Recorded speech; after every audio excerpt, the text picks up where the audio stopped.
I was just undecided all that summer. I started graduate school like that.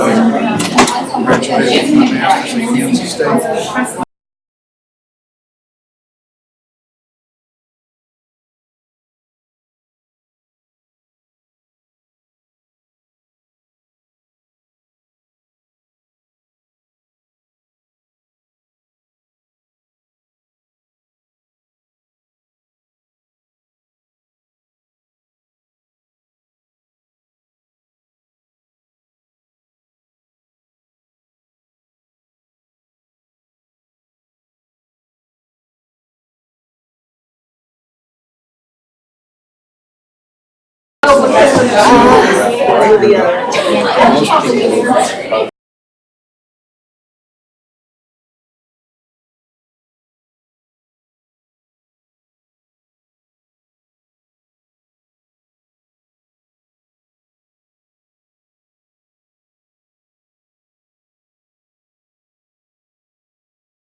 Weeks, right?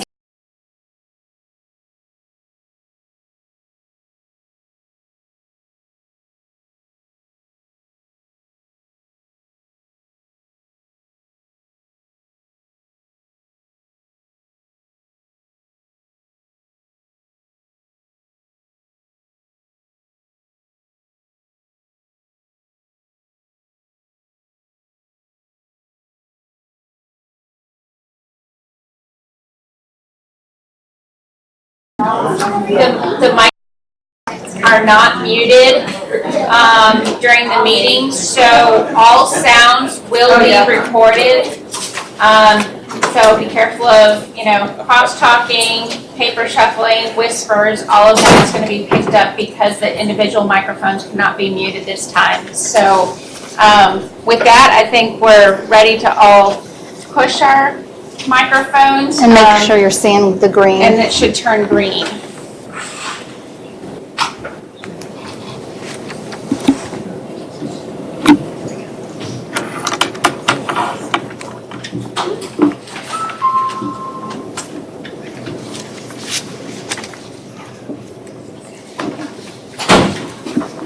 Thank you. Good morning. The General Academic Institutions Formula Advisory Committee meeting is called to order. My name is Noelle Sloan from Texas Tech University, serving as chair. Please be advised that this meeting is being broadcast over the internet and recorded, so I would ask all attendees to silence your cell phones. For those attending via teleconference, please mute your phone until you are ready to speak to prevent background noise. Thank you. Let's begin by calling the roll.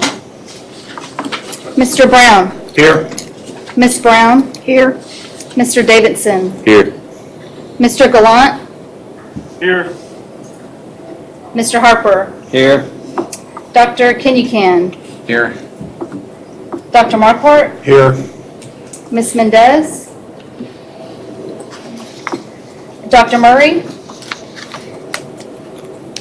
Dr. Munoz. He is on his way.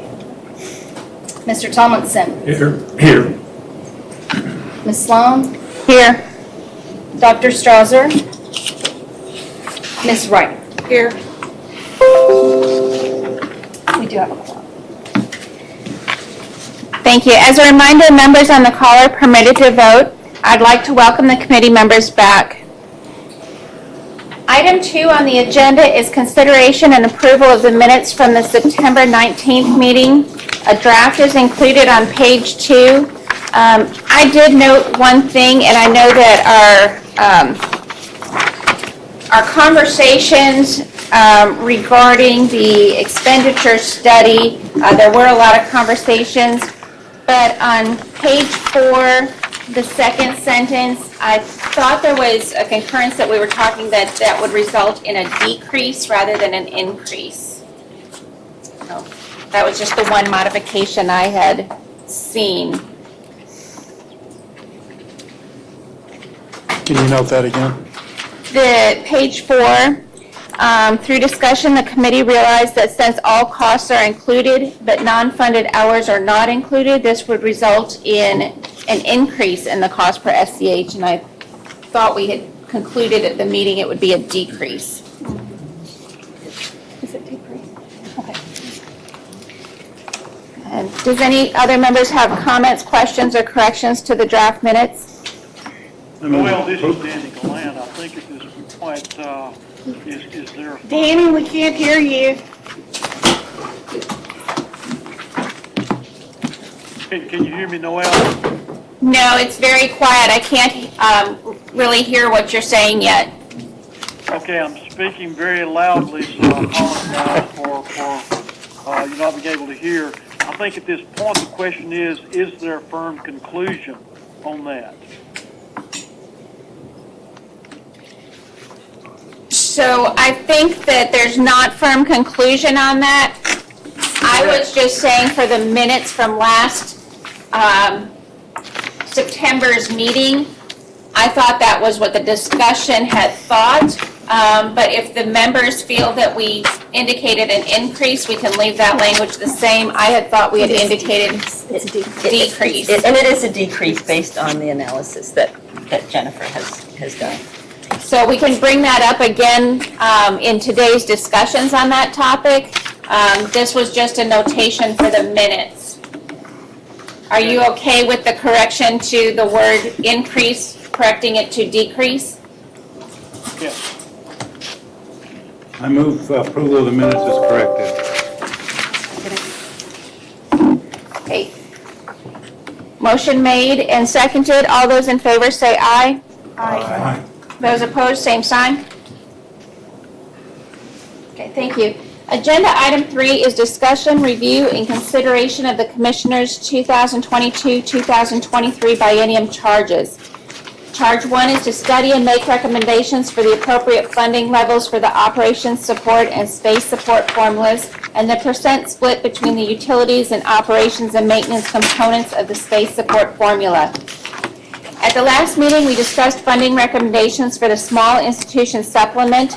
Page 7 of the agenda materials displays what the supplement would be using fall 2020 projected headcount along with a 2.35% increase to the 2020-2021 appropriated annual funding supplement of $1,316,566. Page 8 shows the projected funding level increases with growth and inflation for each formula. I believe this is consistent with what we had requested be shown at last month's meeting. Any discussion on the materials or the numbers that were now included in the agenda materials?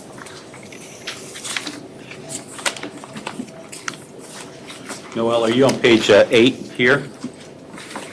Yes, sir. 7 and 8. 7 and 8. Is the 2021, this is just a minor thing, the 2021, the first box, the operations and support, is it 4146 and then 4362? Is that a difference of 217 or 216? It has some different additional decimals, so it's a rounding thing there. Oh, okay. All right. Okay. You round it up. You round it up. So the 4.146 has additional numbers behind that, and the other one it does as Okay. well. So All right. Okay. Yeah, we would have rounded depending on the it would, appropriate direction. automatically. Okay. would- All right. Probably, yeah. So in essence, the percent increase is 5%, 5.2. Is that what we're recommending or that we're considering? For the operations and Yeah. That's correct. Together, on the bottom, the total formula is a 5.4% Right. increase. Got it. I think that is really what the recommendation is for requesting support for both growth and inflation Right.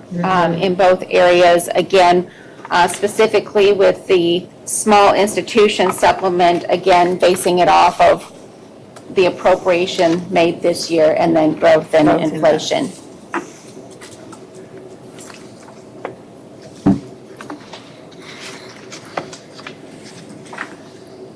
I think that in the,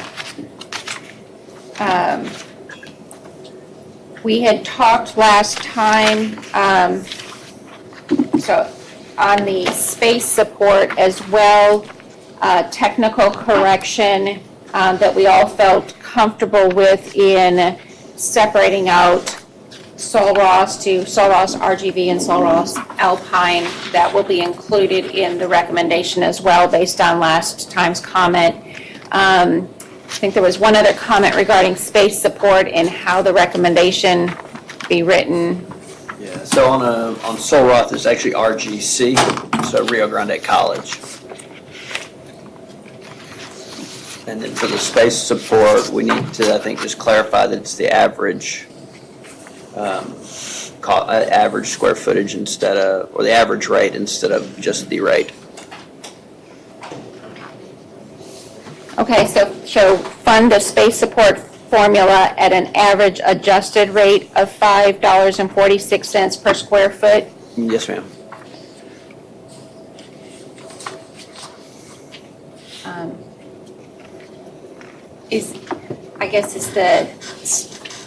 Do we need to take a vote on page 8, or do we write it up and send it out to the committee to look at how we would write that up as the next step?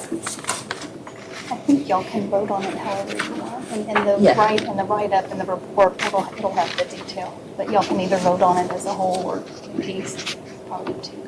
Yeah, I think it is something if you feel like needs to be a motion to make a change in this case, and I'm not sure that there is, then you can do that. But I don't think there's anything to vote on to make a change. We kind of voted on Sol Ross last time, so if there's no other discussion on this, I think it's ready for, again, I'll try to draft up some language to get back out to the committee, just to tweak any language on that, but that we're, in general, I'm seeing, not hearing any opposition to the way it's laid out on page 8 with the additional comments that have been made regarding space support. All right. Want to move approval and go ahead and vote on that? Get that done? Okay. Move to approve page 8 with the technical corrections that were discussed at last September's meeting. I second that. All those in favor say aye. Aye. Those opposed, same sign. Okay. Charge 2 is review the expenditure study that is used for the cost matrix, including determining and reviewing the growth of costs affiliated with higher education and its consequent impact on higher education institutions, and make recommendations for improvements to better reflect the actual expenditures of the institutions. The coordinating board staff has provided some additional information on how unfunded hours might affect the weights in the expenditure study. There is a handout that has been provided to those in person here. I don't know if it's been distributed to those that are joining. Danny has it, maybe, I don't. Danny, are you the only one on the line? I believe. He has it. I'm still here, yes. Don't know if I'm on the one. So Danny, what we have in front of us is the spreadsheet that was shared in advance of our call earlier this week with a smaller group discussing the expenditure study. And if I can just summarize, and then I'll turn it over to you, Cher, but I think that what the coordinating board has concluded for us is that, and I hope I'm saying this correctly, all students based on head count. So that would include whether they have some funded or unfunded hours, but all students based on head count are used first to allocate for institutional support and student services by level. And then the next step, it takes just funded hours and allocates the cost per discipline. And so in that regard, the costs associated with serving those unfunded students are captured. All the expenses are captured in the cost expenditure study and actually allocated by level, and then we just split by discipline based on funded hours. Susan, you were on that call as well. That was my understanding of how that worked. So it wouldn't necessarily affect the level, and it could, but I would be surprised if it highly changed the discipline allocation. So I think that's what we conveyed on a smaller group call looking at this, but Danny, I think you had shared at the beginning of this call maybe some additional information or queries that you've been, that you may want to bring up with the committee. Yeah, my question, Noel, is, and again, this is not intended to be contradictory to Susan's perspective at all, but it would be interesting, I think, to see what the impact on discipline would be by the inclusion, or with the inclusion, of non-funded hours. I didn't hear all of that. So I think he's asking that even though the student head count is used to split by level, asking the coordinating board, what would it look like? Would it change the percentages by discipline if they included the unfunded hours? Is that correct in what your request was? Yes, that's my question, absolutely. Yeah, and I don't, And I believe staff had looked at that. We can do that, and I can send it to everybody. It moved the needle very small. If we're still taking the head count first and then doing the additional, because, Head yeah. count first and then doing the additional what? So taking the level based on the head count. So that would be the first step. And then to allocate it through the disciplines, because we don't have the discipline by the head count. When you say level, do you mean undergrad versus graduate? Yes. Right. Okay. And then when I'm saying discipline, like And liberal I get it. arts, yeah. So it would be the second step of that to Okay. include That would change unfunded. the- yeah. It would Okay, be- explain this to me, Jennifer. When I'm looking at this table here, this spreadsheet, and I look at liberal arts, say here under FY 2018, undergraduate, I assume that's 16%, right?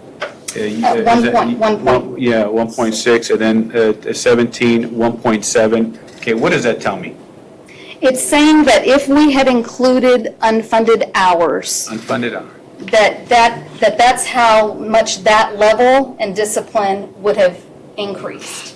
So by using those increases in each of those categories, it would actually, so here you see that UGU is a higher percentage because that's where your repeat and your excess hours are going to occur.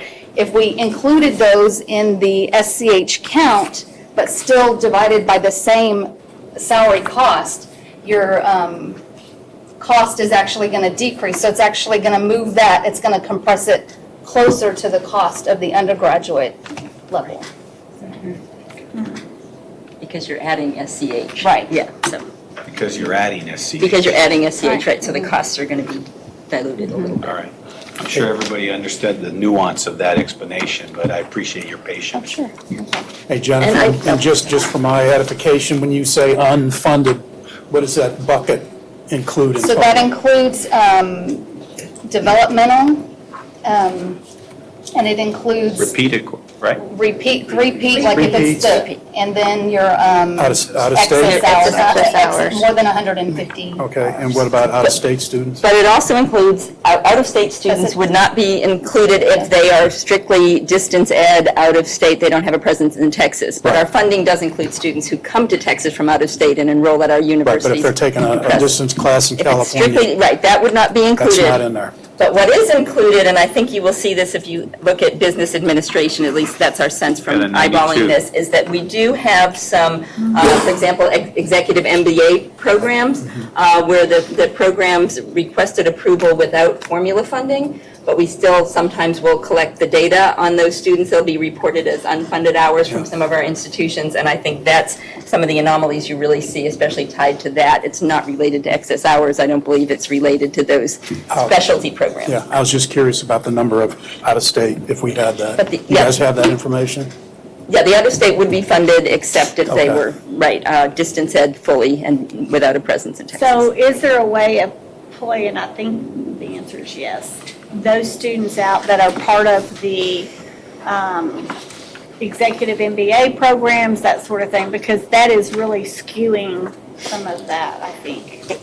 It can be a little challenging. For example, we also have the doctoral limits, the 99-hour doctoral limits, so we might have some students who are over that limit, and I'm going to look to staff. Do we get that designation? I think it's just reported as unfunded hours. I know that these were based on inventory level, Right. and according to David Mead, So the we level of can't the use the course. S, we have to use using the 4, it doesn't allow them to, it's based on the inventory level of the course. Right, so we wouldn't have the student level data to know that they're in a particular program. And I kind of have a problem with that, because I think some institutions do report their executive MBA Right. all unfunded. Right. But some don't, so I Right. don't think you're getting, I'm not sure that the numbers are equivalent across the board, shall we say. Exactly, so you would have to consider that fact if you were thinking about making a change based on this. Currently, of course, none of the unfunded are included. Right, okay.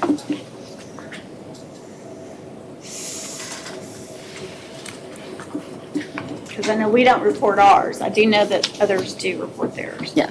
So, So were a change to be made, if it was the will of the group, we would probably need to look into finding a way to differentiate those students from the students who have your traditional excess hours because they were over 150 hours, et cetera, who would normally have been funded if it weren't one of those buckets, the 3-peat, right. the 6-drop, those rules. Yeah.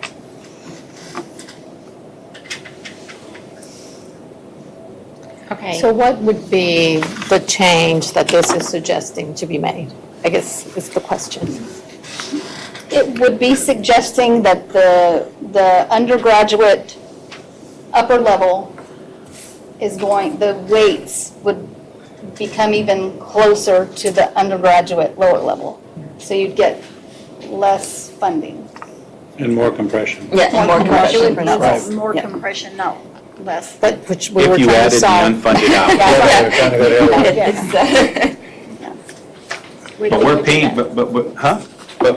but there's a cost for the unfunded hours.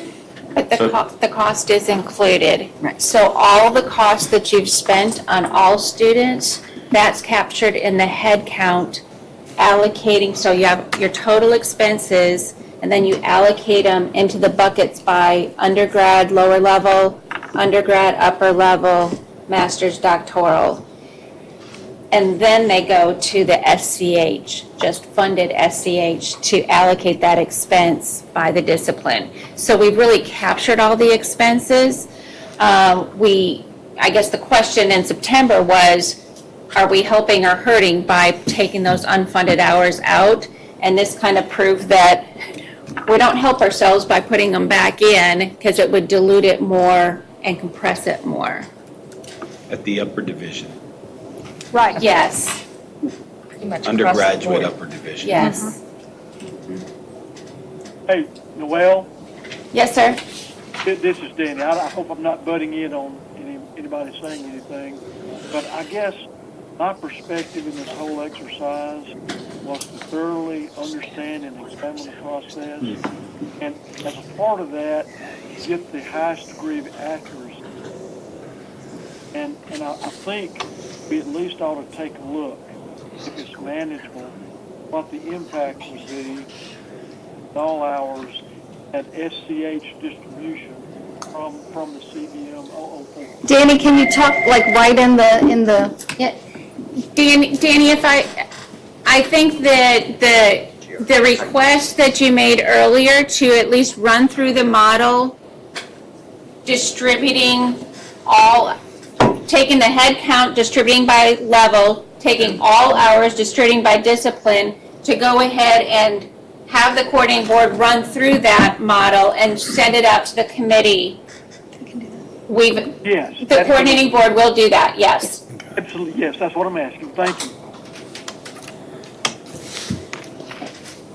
Any other requests that members of the committee have regarding the cost expenditure study? Something else that we could look at or analyze the data to try to mitigate the compression?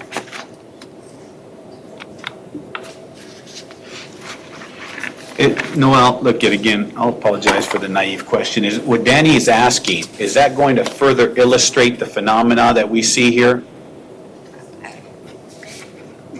That's a prediction, but we'd like to see it played out. Right. Right. Okay, good.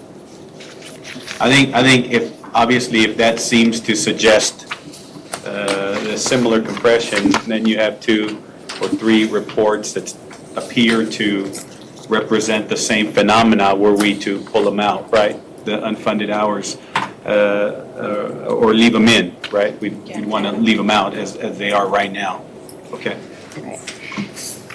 So just to recap, I think this committee, in the September meeting, we do feel that there was a recommendation that all of us felt that we would like a consistent methodology to be used for the allocation of department operating expenses, to the extent possible, directly allocating those, and then the remaining allocated based on faculty salaries rather than on semester credit hour. So the committee does have one recommendation as far as a consistent methodology.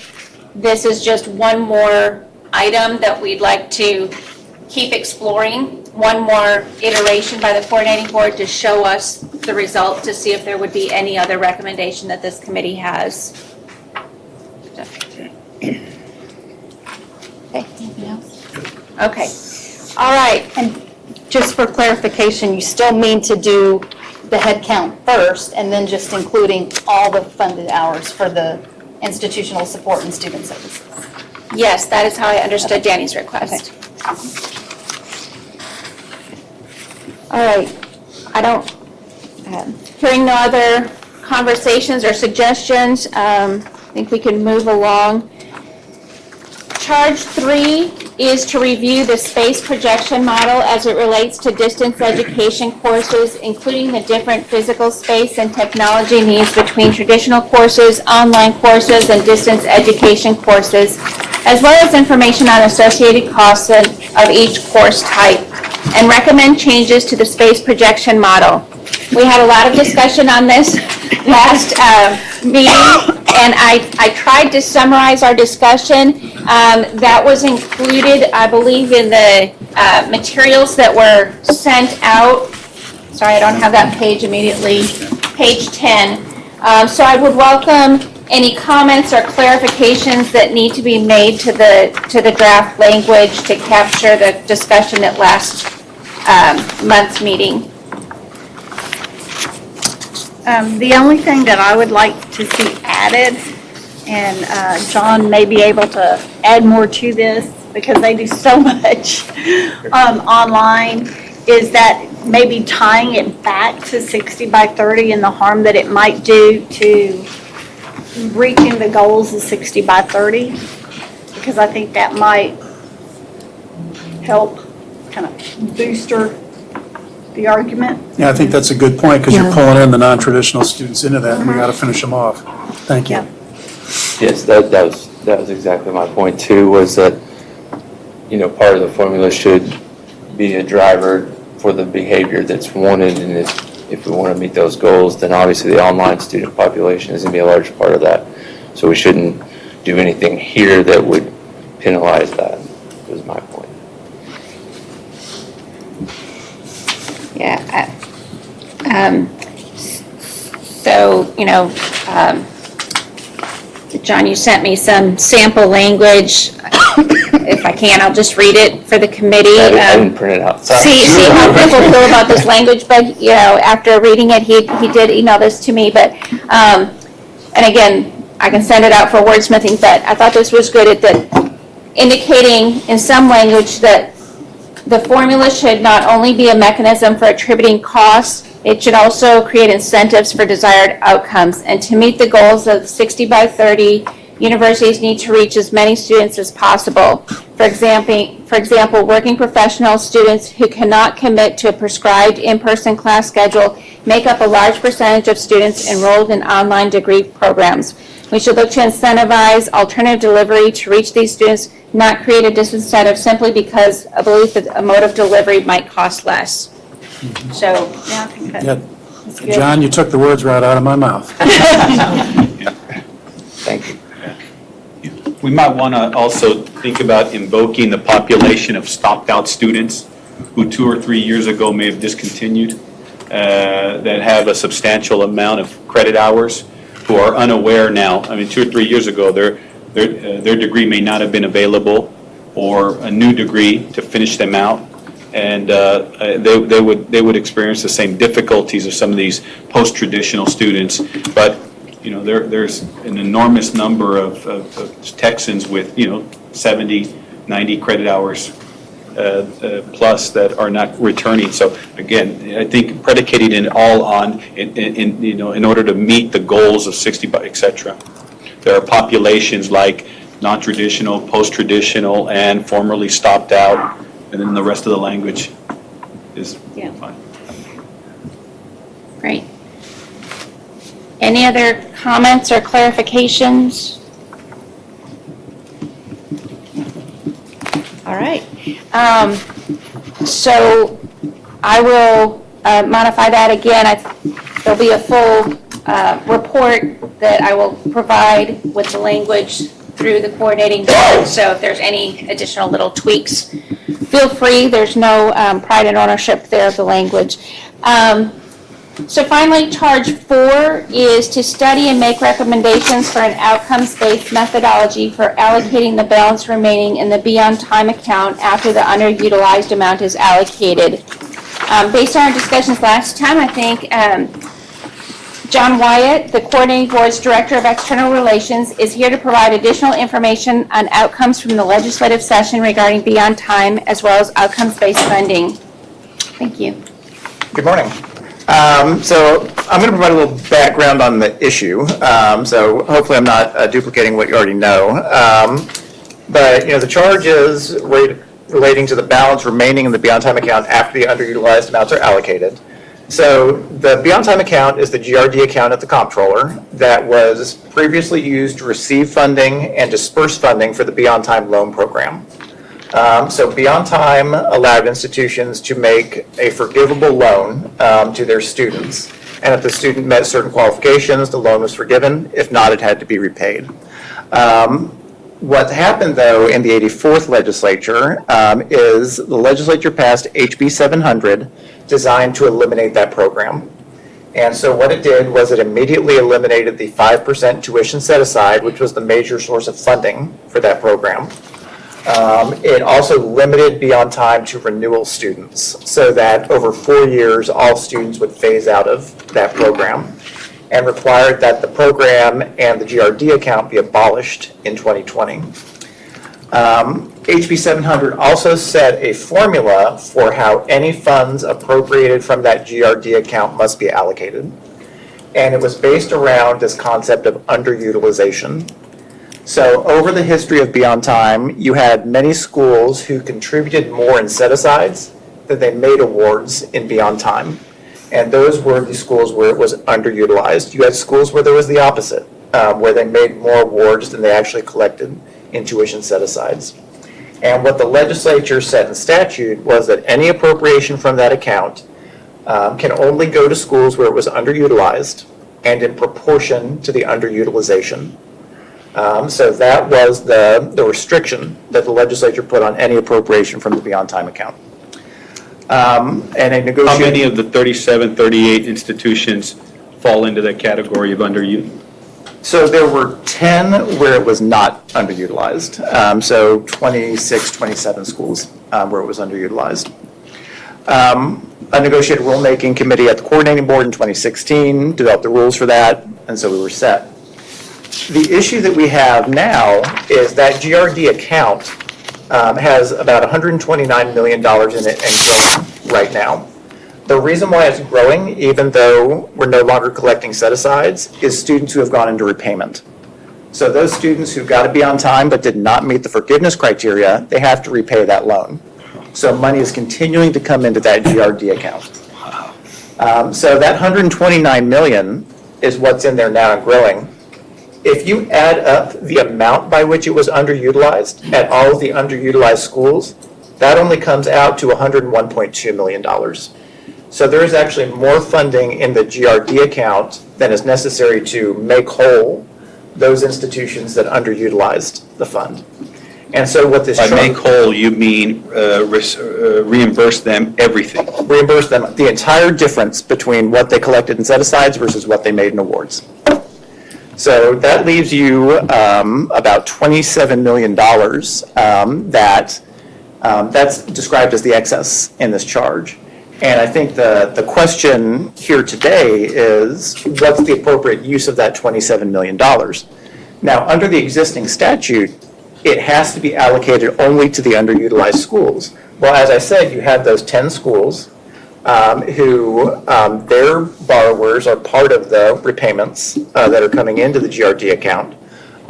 So should they be able to participate in receiving that $27 million? And then what's the basis for allocating that funding? It makes sense for the $101 million to base it on underutilization. Does that make sense for the excess once those schools have been made whole? And I think that's the nature of the charge that the commissioner delivered.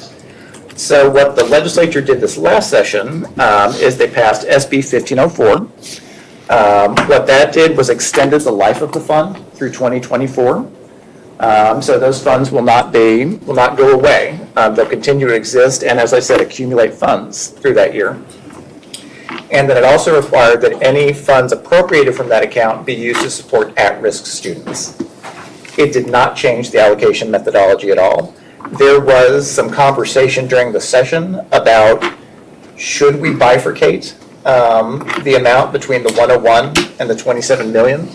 I think just in the middle of session, there just wasn't time to really address that issue. That's how we got where we are. So where is the $101 million today?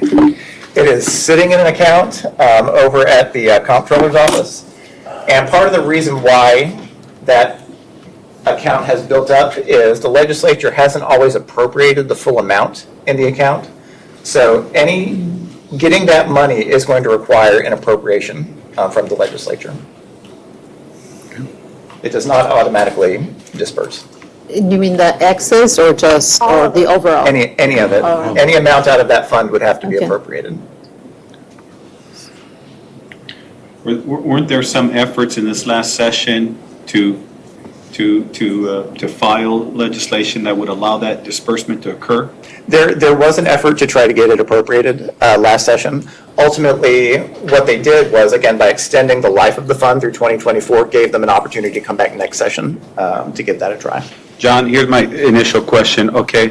Why doesn't it make sense to maintain the same sort of approach of excluding those 10 schools? My school might be one of them, for all I know. But, and just replicating that same approach for the 27 point whatever, that's the 100 million. Well, I think the logic of it would be, if the idea behind the allocation methodology that was adopted was to recognize that some schools paid more than they got out of it, once you've accounted for that and given them back the exact amount that they paid in, you've essentially made them whole. And then, as I said, the excess includes loan repayments from students at schools who were not underutilized. So those schools' students are contributing to that amount. So should those schools be excluded from that excess? Is there a way to determine how much the students from those schools have contributed? I'd have to defer to Ken Martin on that one. Ken, do you want to? It may be a substantial, it may be a substantial amount, it may not be. Just if you have this one approach, why wouldn't you apply it in terms of, excluding the schools that weren't underutilized, that didn't under? Because the repayments coming back in are through loans. The loans aren't specifically assigned to an institution. So they're assigned to an individual with a promissory note. They originated through the coordinating board to the individual. We do You can not tie have, back the institution to the individual, that couldn't be that complicated. I'm going to look at Julie Eklund on that one and see, because that I do not know. I wouldn't be able to give you a definitive answer.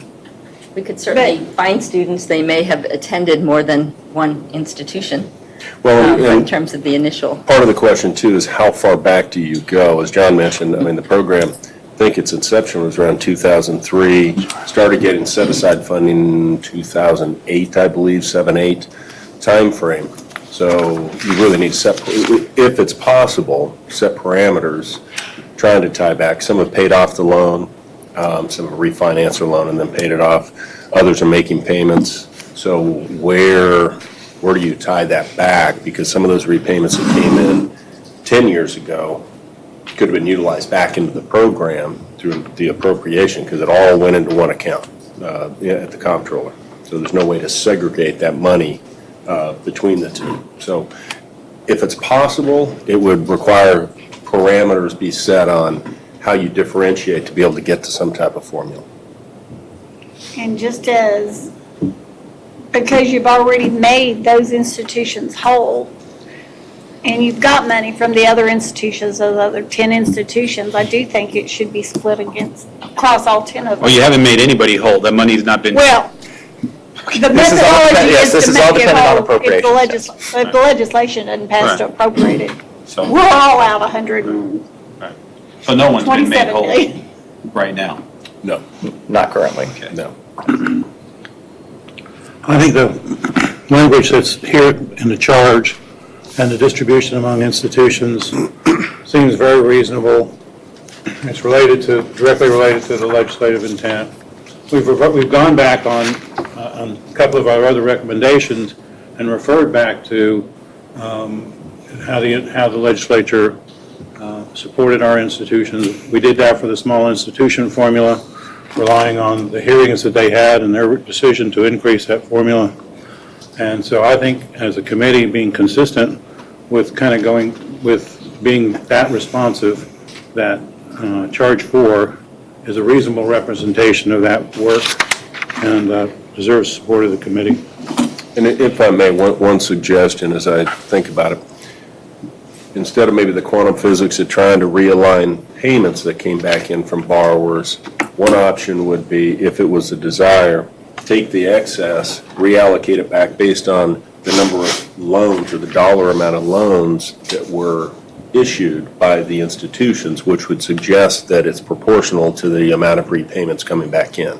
There may be a little bit of difference in forgiveness rates between one institution and another, but the overall loan balance that each institution dispersed should be somewhat proportional to the repayments coming back in. Right, look, it's, speaking for myself, I'm not trying to overcomplicate this. I understand the logic of if the 100+ million sort of restores to those that have contributed and not fully utilized and not the others, so now there's sort of parity.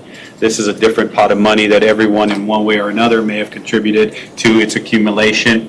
Why not distribute it in an equitable sort of formula to the extent possible? It's one-time money. That's fine. So, but I'm going to ask a question, because when things go wrong, I've been on panels like this, and they say, well, why didn't you ask a question? So I'm going to ask a question.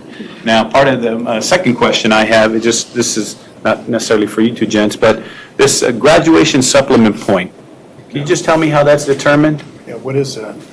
I'm looking. Okay. John, do you want me to take this, or do you want to? Okay, John. Yeah, this was something that Is this like? This is provided because Daniel Harper asked for it at the last Yes. meeting. This is a possible way that you might All right, consider. Daniel Harper, so you're responsible for the call.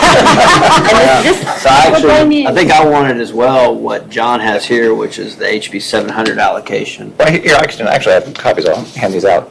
Oh, good.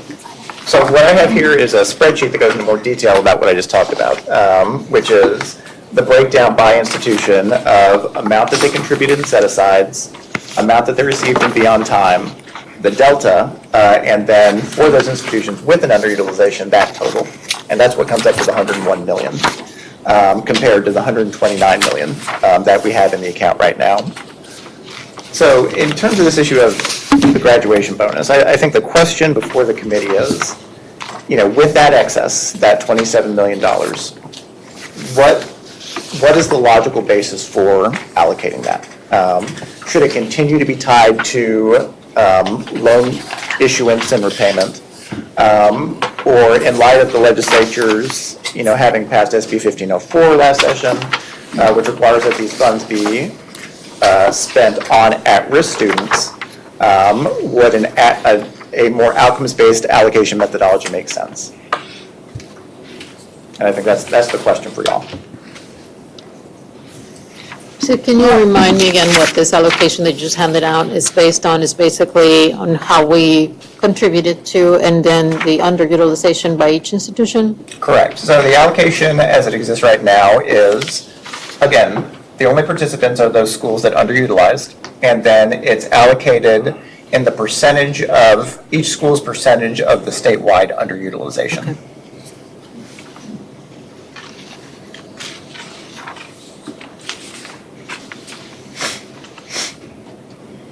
So given the legislation which said that it needed to be focused on at-risk students, Spent. Spent on, yes. Spent on. at-risk students. Yeah, I think I want to be I very do think- clear that the legislation did not change the allocation, or Okay. did not suggest that there should be a change to the allocation. It simply said that any funds appropriated must be spent to support Okay, at-risk students. at-risk. Yeah.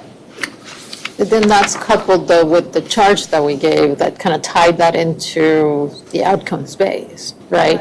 But if we were to go, and it's more a question, right? If we were to go with the spirit of the legislature, then the institutions would have the ability or the authority to spend it on at-risk students.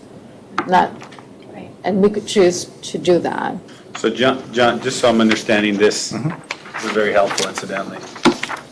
So the schools that have a blank under schools eligible, those are the ones that are removed, Correct. like A&M West Texas, for example, right? Yes. Okay. So this would be the distribution of just 101 million. That is correct. But if you were to distribute the entire 129, That's the final column. And again, you'll see 10 institutions would receive no funding under that allocation. So this is billed based on how House Bill 700 was originally designed. But if you recall, that was during 2015 session. So the balance in the account was actually below the 101 million. So it wasn't contemplated at the time from legislature that the amount would be what it is today. And therefore, because of some underutilization as the program's been in sunset, there's been attrition in the program, et cetera. I don't believe it was contemplated that the way House Bill 700 was written, that there would be an excess in the account, at least to this degree. so in some ways, John, sort of my initial question, why wouldn't you apply the same formula and logic to the full amount that you were the 100 and this is if you do, this is the allocations to the institutions that would occur for the 129 million.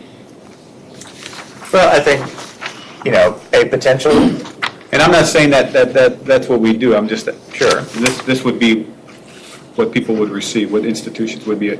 And again, there was a lot of conversation during the session about the allocation and what's the proper way to do it.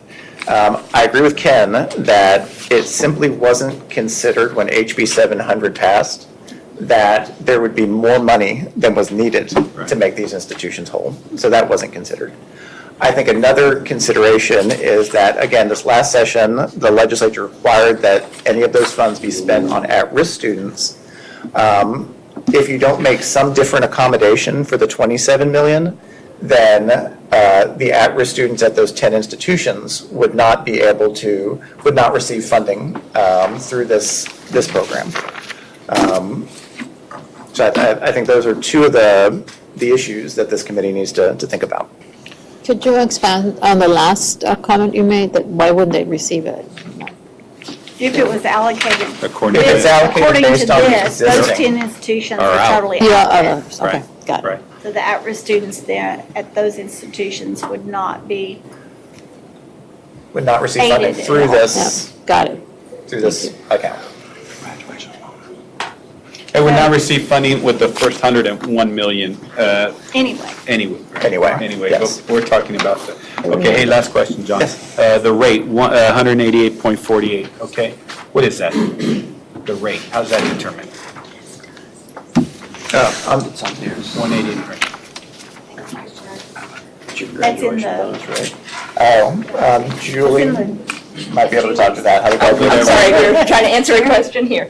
The rate, that rate of 188.40. That's taking that pot, in this case, we use 25.6 million. Right. When you allocate it based on the points that you're given for at-risk, that ends up becoming the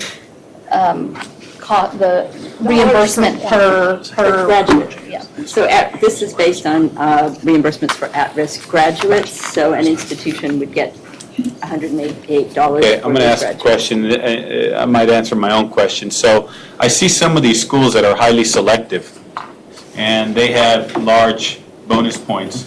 And I think of the schools that have high percentages of first generation and low income. Is it just that some of these schools are so much larger, and they have so many more students? Yes, and in fact, if you look at percentages for some of our very large and more selective schools, they generally have lower percentages of at-risk students overall, but in terms of the pure numbers, they have more at-risk students because they're very large institutions.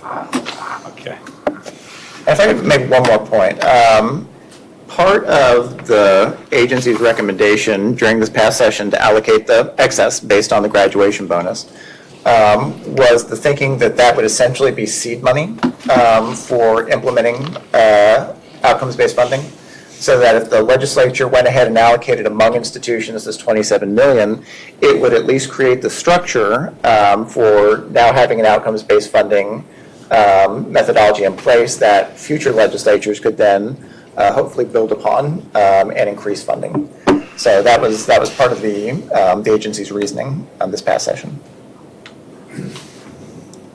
If I do remember the deliberations of this same committee prior to the last legislature, we did make a recommendation related to outcome-based funding based on at-risk graduation, that was very, very similar to this distribution. So if there were others that were on that committee with me, I don't have those notes, but I do remember that we did that. I don't remember the numbers, but it was based on graduates and then a bonus for the at-risk graduates. There's what, 500 and 1,000? Right, and the, Per graduate? Yes. Something like that.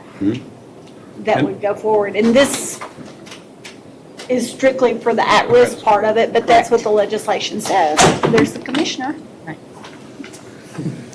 I was just slipping at it. Not allowed. I'm going to call you. Under the radar screen. And I think the purpose of that too, from that committee's deliberation, was this notion of seed money to begin to get a method to do outcomes-based funding, is to go to graduation, since that's the one mission we all have, even though we may have other historic missions at our institutions. And so this seems fairly consistent. Yeah, I will agree with that totally, that it's very consistent with the legislation and with the. The ongoing work of this group. Right. If one of the possible motives was to use this as a precursor to larger outcomes-based funding, the structure, then it stands to reason that everyone should benefit from the 27 million, right? So you'd have some structure for each institution.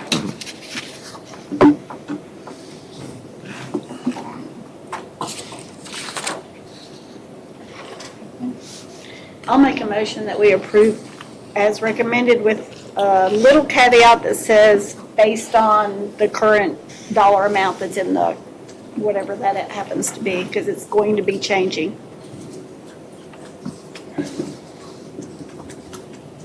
Right, second? Second. Okay. All those in favor indicate aye. Aye. Opposed? Okay. So that moves us through all of the charges that this committee had. So that everything is. Agenda item 5 is to plan for subsequent meetings. Before discussing that, though, I think that we just had one action item for the coordinating board related to the cost expenditure study. Correct? No other requests? Okay. So let me just summarize. I think that we have agreed on the language of charge 1 based on what is in the October materials with technical changes. Charge 2, we have one follow-up data request. Charge 3, again, that language was sent out to the committee, and we have some language additions that were vocalized today. And then charge 4, we have all just voted on the as the language is included in October's materials. So I open up to the committee with just the cost expenditure study and assistance from the coordinating board. Is there a need for the committee to come back in November? Or is there an option to handle charge 2 by an email vote based on the data that has been requested? What is? Well, there's been precedent for both, so certainly if the committee felt it was enough for them to be sent this additional information that was requested and to email regarding that, I believe that it would be appropriate to, especially because it wasn't clear if there was an interest in acting on that additional information or just reviewing it and deciding to go in the direction you're already going in. There was a motion by the committee that would allow the chair to finish up the wording of it. So essentially, there's a motion by the committee to give either, the expenditure study work for the vote on that or whatever, and also for your committee report, giving you the authority to do that. Right. We also have, sorry. I'm sorry, go ahead, Danny. No, yes, I have a question, and I may have missed this, not being there, that might have been covered somewhere, but at our last meeting, we talked about an examination of at-risk funding, maybe in a little more comprehensive manner, as it related to the scope of our charge. Is that something that we have settled, or is that something that we could examine further? And I've got a text. I think there's been some issues with the broadcast. But Danny, they made a motion to look at using the grad bonus methodology or grad supplement methodology that we considered during the last biennium. Was there something additional that you wanted? No. Okay. Just making sure. Okay, got it. Thanks. I also wanted to add that we do sometimes have telephonic meetings. So I know the HRI committee has decided frequently to do that. So if it wasn't the will of the committee to have some kind of a vote today and to have a motion to allow you to make decisions regarding that additional information with email back and forth, you could also choose to have a final meeting telephonically. Okay. Well, I think we're all in agreement on the substance of item 3. Certainly, I think now it's just making clear the motives for our recommendation and the reasons for our recommendation, adding language to tie it back to 60 by 30. I know I would be comfortable with the chair resolving that particular issue. And I'm willing to move that she be allowed to gather the language, craft that part of the report, and finalize that item. I'll second that. All those in favor?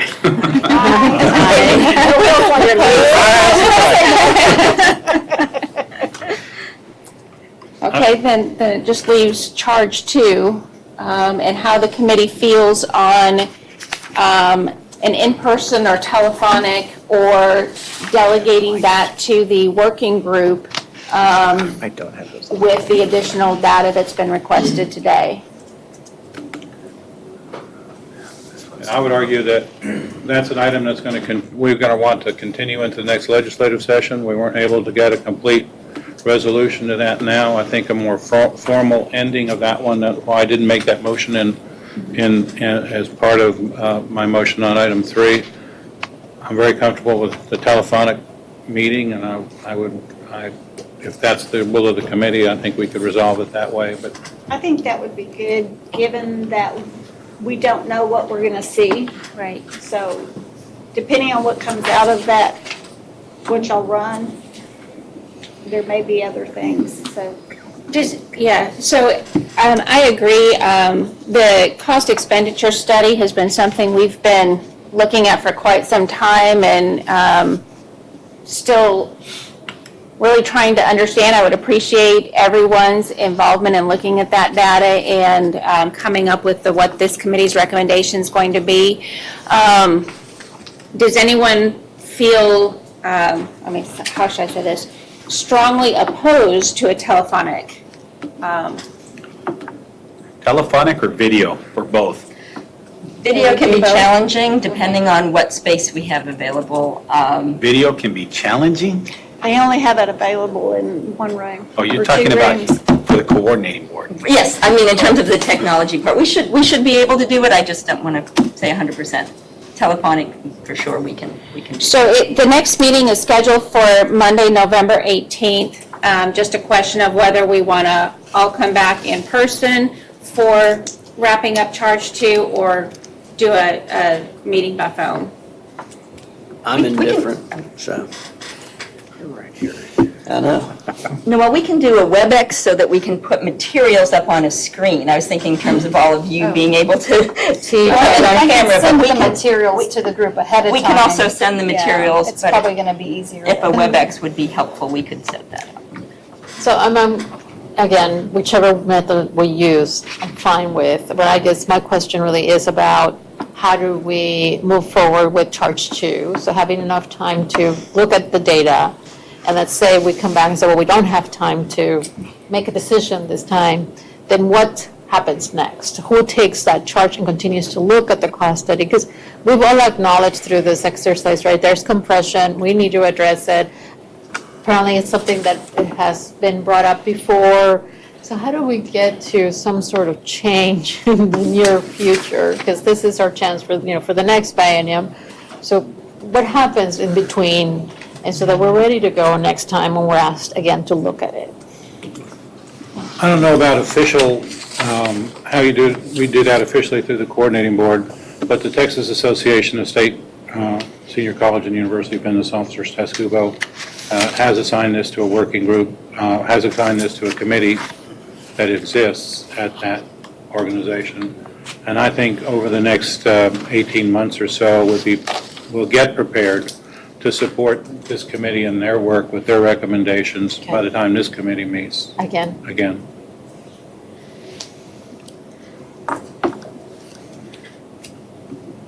So Noel, your question is, does anyone have an objection to the Monday meeting, November 18th? Phone, video, with some materials online, again, to address sort of charge 2. Correct. It may be resolved, right, completely, may require another meeting. But Correct. to go forward with that one. That's the question on the floor. I don't have an issue with a meeting not in person. Not hearing any opposition to that, I would request that the coordinating board schedule the Monday, November 18th meeting to be held electronically rather than in person. Julie, when do you anticipate that those materials would be available from your office Because, well, when I hear Noel and others talk about we've wrestled with this for some time, some of us have not. Right, and I think that we've been working with the work group, but I think for this final request, would you say within a week? I think this is something, because we've been doing a lot of the prep work, we should be able to produce very quickly. So I would think pretty confidently within a week we can get that to you, so you have time to think about it. Good, right. So does that mean that the work or the evaluation will happen with the entire committee and not the work group then? Yes. Okay.